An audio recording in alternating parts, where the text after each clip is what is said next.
Welcome back, everyone, for another deep dive. This time we're going to be tackling a pretty big topic, social contract theory. Sounds intimidating. It kind of does, right? But trust me, it's actually a lot more interesting than it sounds. We're really going to be getting into, why we follow rules and how those rules make up our societies. We've got a bunch of great sources to help us unpack all of this, including the Stanford Encyclopedia of Philosophy. Yeah, I mean, it's one of those things that it's not just some abstract concept, that philosophers came up with centuries ago. It really is still super relevant to all the stuff that's going on today, all the debates we have about taxes, individual freedom, you name it. I mean, it's almost like a giant puzzle, right? Like trying to figure out what holds societies together and what makes us agree to these rules, even though we're not literally signing a contract. You got it. And the Stanford Encyclopedia actually does a great job. It lays out these 5 key elements of social contract theory, and I think they really help us wrap our heads around this complex idea. Like the first one is the role of the social contract, which is a pretty good place to start. Okay, so let's dive into that. What exactly is the main point of this contract idea? What are we trying to figure out here? Well, it all comes down to understanding why we should follow social rules. What's the justification for laws, institutions, moral principles, all that stuff. So it's not just about what the rules are, but why we should actually give a hoot about following them. Exactly. Why not just be a total knave, as some philosophers call it? Someone who just looks out for themselves regardless of the rules. Right, so is that where the whole self-interest thing comes in with social contracts? Is that the assumption? It's a really important part of the debate. So you have folks like Hobbes and Locke who are considered contractarians, right? And their argument is that even if you're totally selfish, you still benefit from having a system of rules. It's about self-preservation, because nobody wants to live in a world where they're constantly afraid of getting cheated or attacked or whatever. So even if you're a super cynic, there's still a practical reason to go along with the rules, right? It just makes life easier. Yeah. But then there are the contractualists, people like Rousseau and Kant, and they have a bit of a different take on things. They think that people are capable of more complex moral reasoning, and that's what drives the social contract. It's not just about avoiding chaos. It's about upholding principles that respect everyone. Okay, so it's less about a cold calculation and more about a shared sense of right and wrong. Yeah, exactly. And it makes you think, which side seems more convincing? Are we mostly driven by self-interest, or do we have some kind of built-in sense of fairness and obligation to each other? Tough question. Both sides have good points. It's we're trying to figure out the recipe for a good society with self-interest and morality as the main ingredients. That's a great analogy. So now the second element that Stanford Encyclopedia highlights is modeling the parties. And this is where things start to get really fascinating. Modeling the parties. Okay, so who are these parties we're talking about? Are we talking about the founding fathers sitting around a table writing up a new constitution? Not quite. It's more like creating this hypothetical model of how rational people would come together and decide on what principles should govern them. So it's a thought experiment. We're imagining these perfect people who represent us in this big decision-making process. Exactly. But the trick is we want these hypothetical people to be realistic and reflect the different motivations that actual humans have. But they also need to be, a bit idealized, capable of making rational, fair decisions. So finding that balance, right, between the messiness of real life and the aspirations of what a perfect society could be. Yeah, it's tough. It's this tension between wanting the model to be robust, like it works, even if people aren't perfect, but also sensitive, so it reflects how people actually think. It's interesting because I was reading, and it seems like having a lot of different perspectives might be a good thing for a social contract, right? It makes it stronger. Oh, that's an important point. It means we don't all have to think exactly alike, but it's that division of cognitive labor where everyone brings different strengths and ideas that makes the social contract more adaptable, more robust. It's like a healthy society needs a whole chorus of voices, not just one single note. I love that image. So now we come to the third element, modeling agreement, which gets into how these hypothetical people we've been talking about actually reach an agreement. Right, because there's no actual contract signing going on here. So how do we know what these people would agree to? And this is where modern philosophers have gone beyond just that basic idea of consent. They're using tools like game theory and even evolutionary biology to model how agreements can actually emerge. Wow, game theory and evolutionary biology, that's a lot more complicated than I was expecting. Right, it's we're taking these old philosophical ideas and throwing in some like cutting-edge science to try to understand how societies work. Yeah, exactly. So let's break down these different approaches to modeling agreement a little bit. One is bargaining. So you can imagine these rational individuals trying to figure out how to divide the benefits and burdens of living together, fairly. It's kind of like splitting a pie, but instead of slices of pie, you're talking about like rules and rights and responsibilities. Okay, so finding that sweet spot where everyone gets a piece, but nobody feels like they got it totally screwed over. Does that actually, like, happen in real life, though? I mean, it sounds kind of idealized. Well, it is a simplified model, but, the core idea is that there's this like negotiation and compromise that has to happen for any society to work, right? And then there's aggregation, which is basically like trying to take everyone's individual preferences and combine them into some kind of overall social choice. Oh, that sounds like a nightmare. How do you even, like, weigh those different values and priorities? It's like trying to plan a dinner party for a bunch of people with totally different tastes. How do you make a menu everyone will be happy with? You got it. That's a perfect analogy. And it gets at one of the really big challenges of this whole social contract idea, right? How do you balance the needs of the individual with like the need for everyone to agree on something? And then the third approach is equilibrium, which comes from like game theory. Okay, equilibrium. That one always makes my brain hurt a little. Can you maybe, like, give me the ELI-5 version? Sure. So think of it as like finding a stable point in a system where nobody really wants to change what they're doing, even if it's not like the perfect outcome for them.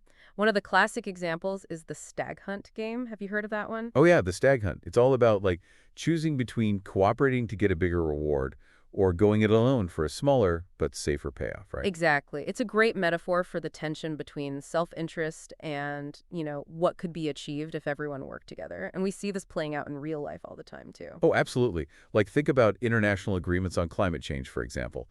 Each country might be tempted to put their own economic interests first, but the only way to actually solve the problem is for everyone to work together. Or, like arms races. Everyone wants to be safe, but by trying to make themselves individually more secure, they end up making everyone less safe in the long run. Great examples. And they really highlight how these models, even though they're abstract, can give us some real insight into how human societies actually work, with all the good and the bad. Totally. So we've talked about these different ways of modeling agreement, bargaining, aggregation, equilibrium, but it feels like it all comes down to, like, what are these hypothetical people actually agreeing on? Is it just about, like, basic laws and stuff, or is it something bigger? That's the key question. And it takes us to the fourth element that the Stanford Encyclopedia talks about, the object of agreement.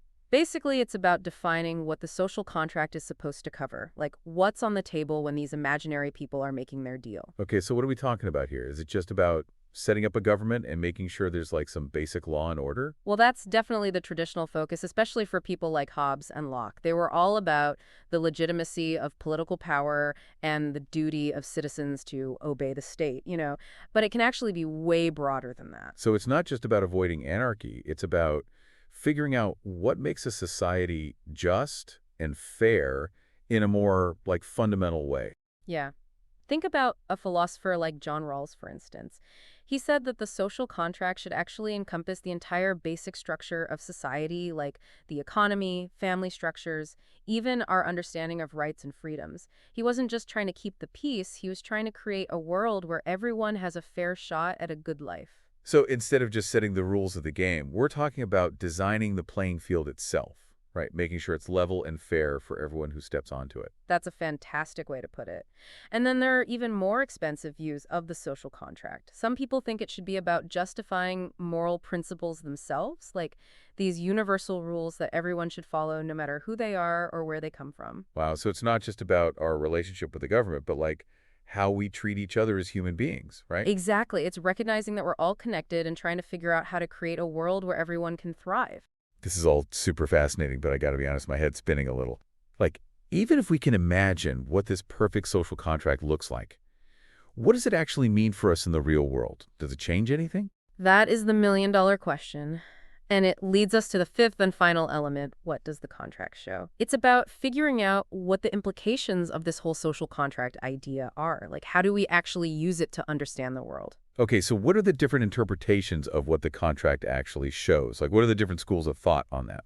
So one view is called the constructivist perspective. And basically, it's the idea that The social contract doesn't just reflect some like pre-existing moral truth. It actually defines what's just and moral. It's saying morality is a human creation, something we build through agreement. So morality isn't like, written in the stars or handed down from on high. It's something we invent through reasoning and negotiation. Exactly. And then there's the indicative view, which is a little more, I guess you could say, modest. It sees the social contract as a useful tool for figuring out what's justifiable, but it doesn't say it's the be-all and end-all. There might be other reasons for things being right or wrong besides this hypothetical agreement. Okay, so it's more like a guidepost than a set of absolute rules. Like, it points us in the right direction but doesn't tell us exactly where to go. Exactly. And what's interesting is that even philosophers who don't completely buy into the whole social contract thing, they still use the model to help them think through ethical and political issues. It forces you to ask, like, what can we reasonably expect other people to accept and why? It's a framework for thinking about like how much individual freedom we should have and what we owe to each other. It's like a mental workout for our moral compass, helping us to really think through those big questions about how we should live and what kind of society we want to create. Love that. And it gets at why social contracts theory is still so relevant today. It's not just some abstract philosophical puzzle. It's a way of understanding and maybe even changing the world around us. All right, so welcome back to the deep dive. We've been digging deep into social contract theory, and wow, it's been a wild ride. We started with why we follow rules, and now we're talking about like game theory and evolution to understand how those rules came to be. Yeah, it's pretty amazing how much this theory has to offer, how it can be looked at from so many different angles. And actually, there's still more to uncover. We need to go back to those models of agreement we talked about earlier: bargaining, aggregation, and equilibrium. Oh, you're right. Those are the parts that really made my brain sweat, especially bargaining. Like, at first glance, it seems pretty simple, right? Just get everyone together in a room and let them hash out a deal. Yeah, but it's not quite that easy. Remember, these are hypothetical people, perfectly rational. They're not going to just roll over and accept anything. They're going to try to get the best deal for themselves while also making sure the outcome is fair and, stable. Right, so it's like this high-stakes negotiation where everyone's trying to come out on top. But how do you even model that kind of complexity? Like, where do you even start? That's where game theory comes in. It gives us a way to like mathematically analyze these strategic decisions and see how different bargaining situations might play out. Oh, game theory. I remember learning about the prisoner's dilemma back in college. Is that kind of similar to what we're talking about here? Totally. The prisoner's dilemma is a classic example of how like acting in your own self-interest can actually backfire and lead to a worse outcome for everyone. And in the context of social contract theory, game theory helps us figure out what conditions make cooperation more likely, even when everyone's kind of looking out for themselves. So it's like designing a system where cooperating is not just the right thing to do, it's also the smart thing to do. Like, you get rewarded for playing by the rules. Exactly. And one thing that's super important is the disagreement point. Basically, what happens if those hypothetical people can't reach a deal? If the consequences of failing to agree are really bad, like ending up in a chaotic state of nature, then people are more likely to be willing to compromise. So a little bit of fear can actually be a good thing. Like, it motivates people to cooperate. Well, yeah, in a way, but it's not just about fear. The balance of power between the different parties also matters a lot. If one side has a lot more power than the other, whether that's because they have more resources or more knowledge or more social influence, then they're probably going to be able to get a better deal for themselves. Right. Sounds just like the real world, doesn't it? Those power dynamics always seem to creep in. Yep. And it makes you think about, like, is a social contract really legitimate if it's mostly just reflecting the interests of the most powerful people? Deep stuff. Okay, so what about aggregation? What's that all about? So aggregation is about trying to come up with a solution that reflects what the group as a whole wants, even if it's not anyone's perfect ideal. So like finding that middle ground that most people can live with, even if it's not their first choice. Is it kind of like voting? Yeah, good analogy. It's like taking everyone's preferences and somehow combining them into a single outcome. But just like with voting in real life, there are a lot of challenges. Like, how do you decide which preferences are more important than others? What if there's a tie? And how do you make sure that minority voices aren't just completely ignored? Man, it sounds like trying to herd cats. How do you get everyone on the same page when everyone has a different idea of what the right page even is? Right. It's tough, but thinking about these challenges can actually help us understand how we make decisions as a society. How we try to find that collective will. All right, now for the one that really makes my head spin, equilibrium. Equilibrium, when we're talking about social contracts, means finding a set of rules where everyone's better off sticking to them than trying to cheat or break them. It's like a state of balance where no one has a reason to mess things up. Got it. So you're creating a system that basically polices itself because it's in everyone's best interest to play by the rules. Exactly, but remember the stag hunt we talked about before. There can actually be multiple different equilibria, different sets of rules that are all stable in their own way. So then the question becomes, which one is the best? Like, which one is the most just and beneficial for everyone? Oh, man, that's tricky. It's like you're in a maze with multiple exits, but only one of them leads to the good ending. How do you pick the right path? That's where things get super interesting. Some philosophers have guided using evolutionary game theory to explain how some of these equilibria might emerge naturally, without anyone actually planning it that way. It's like natural selection for social norms, where the strategies that work best for cooperation end up surviving and spreading. So it's not like the social contract is this fixed thing. It's more like it's constantly changing and adapting based on what works and what doesn't. Exactly. It shows how dynamic this whole idea of the social contract really is. It's not about finding one perfect solution for everyone. It's about creating a system that can evolve and adapt over time. Man, this has been an awesome deep dive. We've covered so much ground, it's hard to keep track of it all. But I still have this one question in the back of my mind. Like, if these social contracts are all just hypothetical, what's the point? What are we supposed to do with this in the real world? That's the big question, isn't it? And it's one we should all be asking ourselves after exploring this stuff, because even though these contracts are theoretical, they can really change how we think about, justice, morality, how individuals relate to society, all those big ideas. Okay, but how do we take these abstract ideas and turn them into something real? Like, what does it actually mean to live in a way that's consistent with this idea of a social contract? Think of it like this.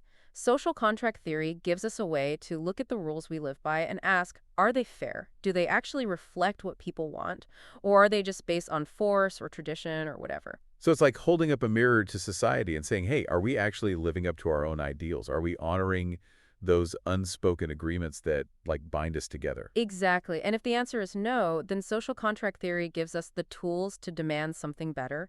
It gives us a way to challenge unjust laws, to fight for equality, to create a society that actually respects everyone. Wow, that's pretty powerful. A philosophical theory that can actually spark social change. Right. It shows that philosophy isn't just some ivory tower thing. It's something that can really make a difference in the world. Well said. Well, folks, that's going to do it for this episode of The Deep Dive.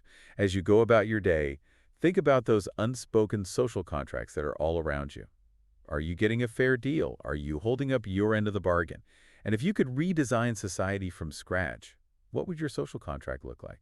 Those are some great questions to ponder. And remember, the journey doesn't end with this episode. It starts with the critical thinking and the, self-reflection that this whole theory inspires. Couldn't have said it better myself. Thanks for joining us on the philosophical adventure, and we'll catch you next time on The Deep Dive.